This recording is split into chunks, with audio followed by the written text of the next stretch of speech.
A game does a developer livestream, new characters are revealed, teasers, events, optimizations, and the community spends the next week arguing over whether the game is saved or EOS. That is basically the cycle in these gacha games, and for the most part, WUWA is no different. But the 3.2 special broadcast for Wuthering Waves is an anomaly. Like those games in Roblox, am I right? Usually, the main character of the patch, in this case, 𝗖cie𝗽𝗆𝗆𝗵𝗁, is supposed to be the one everyone is talking about. She is the one on the banner, she is the one with the new kits, she is the one Kuro is asking you to open your wallets for. But as the stream went on, it feels like the live stream isn't even about her. Does that make sense? Because she didn't just lose the spotlights, she walked off the whole stage when they teased the viewers with sudden appearance of a literal legendary character from Kuro's previous game. So today, I want to look at why the community is calling this the easiest skip in the game's history. We are going to talk about the legendary character that stole the show, how they prioritized balloon physics over actual optimization, and why this patch might actually be something we all desperately needed, whether we like it or not. But before that, if you find these kinds of videos entertaining or educational in some way, feel free to smash the like button and subscribe. Hit the notification bell icon to keep up with the channel that puts some sense into the nonsense. Without wasting more of your time, let's get into it. To begin, I want to talk about why the community calls the 3.2 update the most easiest character skip patch of the entire game. The answer closely relates to Sigria, the character coming in the limited banner. She is cute, but she's kinda mid. Okay, on to the next point we're talking about. Okay, but jokes aside, I find it kinda interesting how Sigria is supposed to be like the main character of the patch, the center of the universe in this patch, right? I mean, of course she is. She's getting the same treatment as most other characters in the game with the trailers and the arts and the combat showcases, whatever, right? The gacha animations for her is one of the best in my opinion, with the Totoro references. It's not like she's not receiving any love whatsoever. But the 3.2 livestream, it feels like Sigria, the person that should have been the one being advertised, isn't actually the person everyone is looking at. And this actually blew up and trended on Twitter, by the way. The headline here says it all. Wuthering Waves 3.2 brings Sigria and Hiyuki tease. But when I scroll through it, it looks like there was way more Hiyuki than Sigria. Like, I'm talking way more. If you don't know, Hiyuki is this white hair, kimono-looking outfit, icy-looking cold vibes woman with red eyes. The spotlight isn't on the main character of the updates. It is eclipsed by the sheer aura of Hiyuki. An upcoming character won't be playable for the next 40 days. Can you imagine that? She became invisible in her own debut. Like, I mean, come on. Like, I actually feel bad for Sigria, bro. I mean, like, she doesn't have a chance. And guess what? That is not even the funniest part. On Twitter, the second most popular person in the 3.2 livestream wasn't even Sigria. And it wasn't even a playable character. It was one of the new hosts for WUWA, Valora. I don't know how to pronounce her name. You cannot script and plan a generational loss like this, bro. Not even Gojo Satoru can be a bigger fraud than this. I mean, yes, I get it though. Like, people saw her charm, her energy, the way she presented the update, right? She is like the new love bug for the community in a way. Where is Dawn, by the way? Does anyone still remember him at this point? How about the story for the patch? Well, it's a main story quest, but I have seen and heard a lot of people already doom posting it. Will this story be a companion quest disguised as a main story quest? I don't think so. We got teasers for new Fraccidus overseers, like the ones mentioned in the Luke story quest. It came with new, very cool Fraccidus enemies as well. So again, I won't fall for the WUWA story doom posters propaganda this time as well. But what I will fall for is the gameplay doom posters. Sigria is an arrow gauntlet unit, and her kits, the way she fights revolves around echo skill damage. Which character in the game boosts echo skill damage? Cantarella. But here we got Chioyen, the character going on banner alongside her. And it looks like her value is basically glued to Chioyen, the 5-star who specializes in boosting exactly what she does. And she also boosts arrow damage, by the way, so the yin to her yang, I guess. Now, I'm not saying that she will be horrible without Chioyen, but it definitely looks like Kuro intended it to be like this. Apparently, she is going to be very top tier DPS if you have the best in slot team as well, even though she doesn't go with the tuned break mechanics, but I have no idea about it yet. It's only theories at the moment. But they basically said if you want Sigria to be optimal, you are suggested to pull for Chioyen as well. It's an expensive investment, and for most players, asking them to drain their savings on 2 characters right before the potentially big anniversary patch on 3.3 is a very hard sell. And that is probably also the reason why the community is saying that 3.2 is an ultra easy skip. But the real reason Sigria is struggling to find find her footing isn't just about her. It is about who the upcoming character is. Or in other words, it is about the storm that is approaching. Hiyuki appeared on the screen, and the people that played Punishing Gray Raven before basically orgasmed.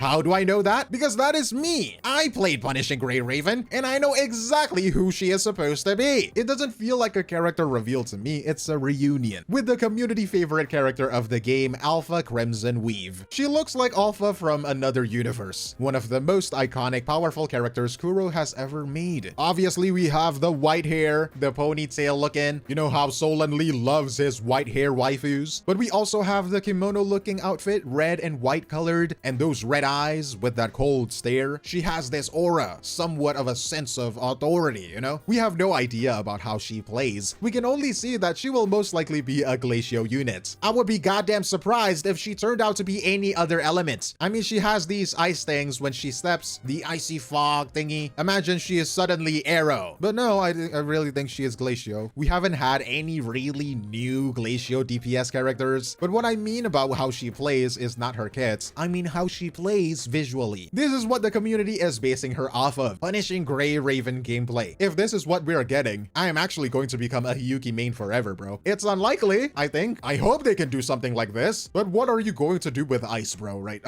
I am so pessimistic about this, but maybe that's a good thing, because I'll get hella impressed when the character showcase finally gets announced. I am rooting for you, Kuro Games. You can do this. And so with that conversation, right? Compare all of that with Sigria. The competition is literally lightweight, no reaction. It makes the patch feel like a bait patch, especially with Lene being on the second half as well as one of the best characters in Wuthering Waves right now. A bait patch is a patch designed to make you spend your astrites or money early so you're out of resources when the really good stuff arrives. Good stuff being Hiyuki, of course. I mean, I guess it's a good thing that they showed us Hiyuki early though, because the free-to-play players can save their astrites. W player friendly Kuro Games as always. But it's not enough that Sigria is found dead on a ditch. Kuro decided to kick the corpse. So they made a whole event for Hiyuki, the Flaming Red Memory event, an event talking about Hiyuki's past. That is happening inside Sigria's patch. Absolutely brutal. Bold strategy from Kuro for sure, but it leaves Sigria in a position where she is being compared to a being of literal god status before she even gets a chance to prove herself worthy. While we are talking about things that feel slightly out of place, we have to address the elephant in the room. No, not you, the optimization. During the stream, Kuro spent a notable amount of time showing off how players on PC can now cut the strings and shoot the balloons. They were like, ooh, look at it fly, guys. I mean, sure, it's a cute addition, but this is not really a good look when it shows a pretty massive disconnect between what the developers are working on and what the community is actually asking for. Imagine having a house with holes on your roof, like it's leaking when it rains, but instead of fixing the leak, you decide to buy a really nice new rug. Sure, it's a really nice looking rug, but the longer you postpone fixing the roof, the bigger damage it'll cause.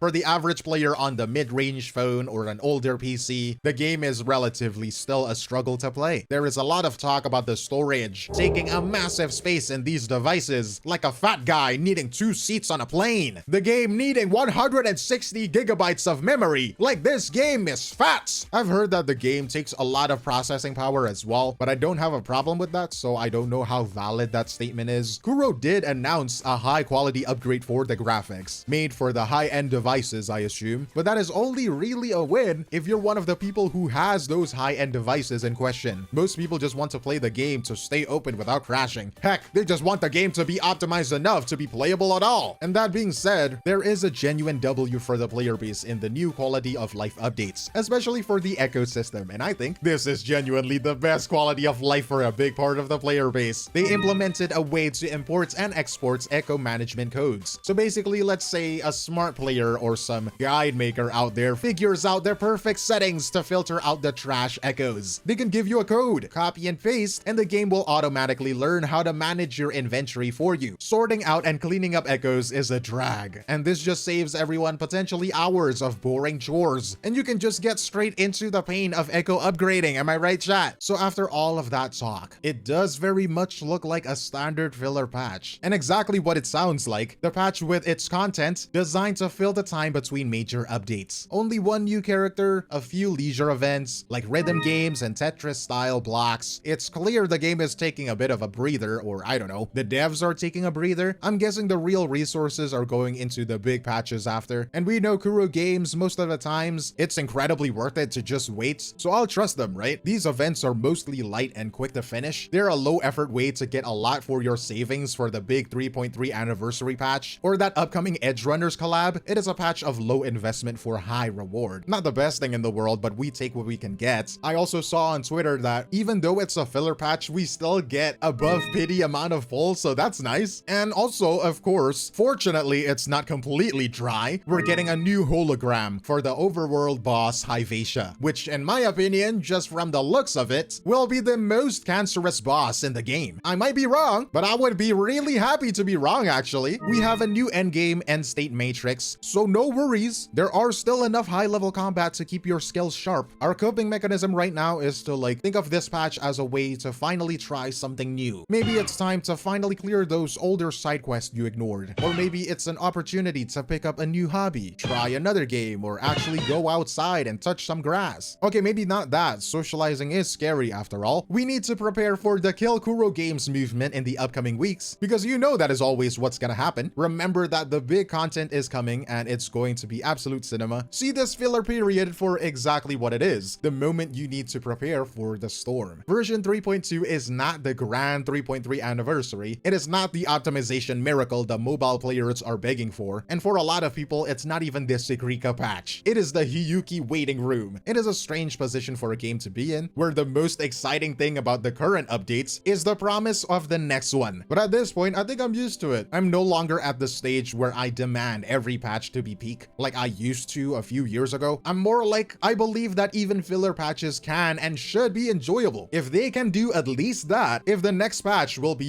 at least enjoyable for me, enough content for me to make, then I have no complaints. I'm just gonna have fun. It's going to be a month long of down period, but as we have seen with Kuro Games before, these filler patches are usually just the calm before they literally break the internet. I have a feeling we'll find out soon enough. And for now, take the win. Get yourself the easy astrites from the leisure games, manage your echo inventory with those new filter codes, and don't let the FOMO trick you into pulling for a new unit that you don't actually want. Sigria is cute and her animations are top tier, but if your heart is already set on the white-haired storm that is approaching in 3.3, stay strong, brothers and sisters and siblings. Like I said, the Kill Kuro game cycle will probably start up again in a week when someone finds a new list of things to complain about due to the lack of content, but don't let that distract you, okay? Prepare for the hype, get yourself moving, I don't know, stay healthy. But I want to hear from you, right? Are you actually going all in for Sigria and Shoyun? Or have you already mentally moved on to the anniversary and the Edgerunners collab? Is 𝗖ηκε enough of a reason for you to skip an entire patch? Or am I just being a pessimistic NPC? Let me know in the comments below, but that is all from me, 𝗖ście𝗽𝘆𝗿𝗵𝘁, and I will see you in the next one. Cheers!